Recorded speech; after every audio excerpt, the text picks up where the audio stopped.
السلام عليكم ورحمة الله وبركاته من داخل مسرح منعم جابر بالاسكندرية في يوم من أيام أغسطس وفي نهاية أغسطس والجو الحر الشديد، لكن اسكندرية نسمة هواء رهيبة، نسمة هواء تخلينا نعشق اسكندرية.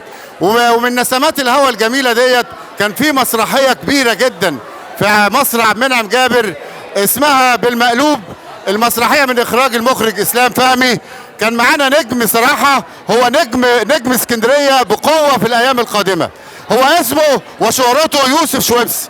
هنقول له أنت عملت دور كبير في المسرحية، أنت موهوب. مش عايز أقول بقى لو الناس بتقول لي ببالغ، أنت تشبه محمد رمضان في الشكل شوية، لكن أنت نجم وطبيعي وجريء على المسرح.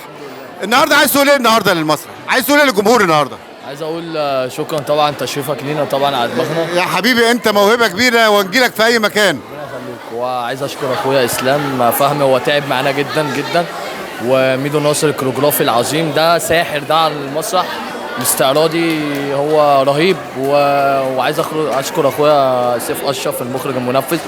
احنا تعبنا كتير جدا جدا عشان نطلع شكل زي ده، وطلعنا مجهود يعني فظيع جدا. الحمد لله الحمد لله الحمد لله.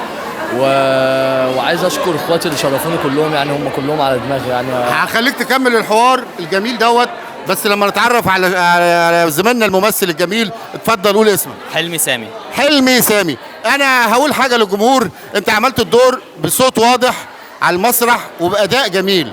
هل ده اول عمل لك يا حلمي ولا عملت قبل كده؟ انا اشتغلت مسرح كذا مره قبل كده، بس تاني مسرحيه في عبد المنعم جابر هنا، تاني مسرحيه مع اسلام فهمي المخرج بتاعنا. وبصراحه يعني هو المخرج ومساعد المخرج هم اللي خلونا اشتغل عن الدور ده كويس قوي. طبعا في البدايه ما كانش الشغل كده، بس بشغل المخرج ومساعد المخرج الدور الحمد لله طلع احسن حاجه.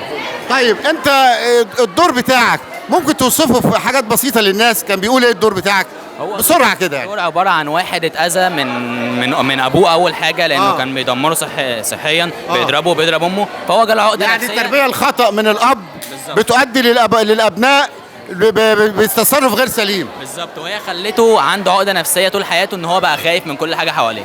وكانت جميله في الفكره. النهارده يوسف انت مكير، انا شايف في واحده انت عاملها نص ونص، يعني نص مريم. تقصد ايه من النص والنص ده؟ يعني نص وجه لون ونص وجه لون. على فكره عجبتني الفكره وعجبت الناس، عجبت الناس جدا. جات لك منين الفكره دي الاول؟ واحنا عامه بيبقى احنا 5 شخصيات. الواد ده عالمي، الواد ما ده انا قلت كمان عالمي. ما هو انا بتكلم دلوقتي، هو كده كده في التمثيل عالمي. انا لسه بكلمه في الشخصيه.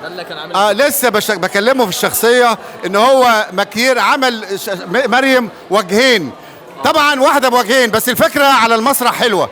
فانا بقول له انت عملت الفكره ازاي يا يوسف؟ خليه يكمل كلامه بس. خليه يكمل كلامه. انا طبعا خليك، هو نجم بكل المقاييس. هو عامة احنا كلنا شخصية المهرج، اللي احنا كلنا متجمعين في شخصية واحدة بس. تمام. فشخصية المهرج دي متجمعة في كذا شخصية. فانا واخد من كل شخصية، واخد من وش المهرج من كل حاجة، حطيتها في شخصية واحدة حبيبي. حطيتها في حاجة واحدة. تمام. فالشخصيات كلها متجمعة في شخصية واحدة. الناس بيحبوك على فكره. يعني انت قصدك الوجهين دول ان في ناس في الطبيعه بوجهين، في صراع، عايشه في صراع. الشخصية جميلة دي جميلة دي عايزه تعيش كويس والشيطان بيجذبها.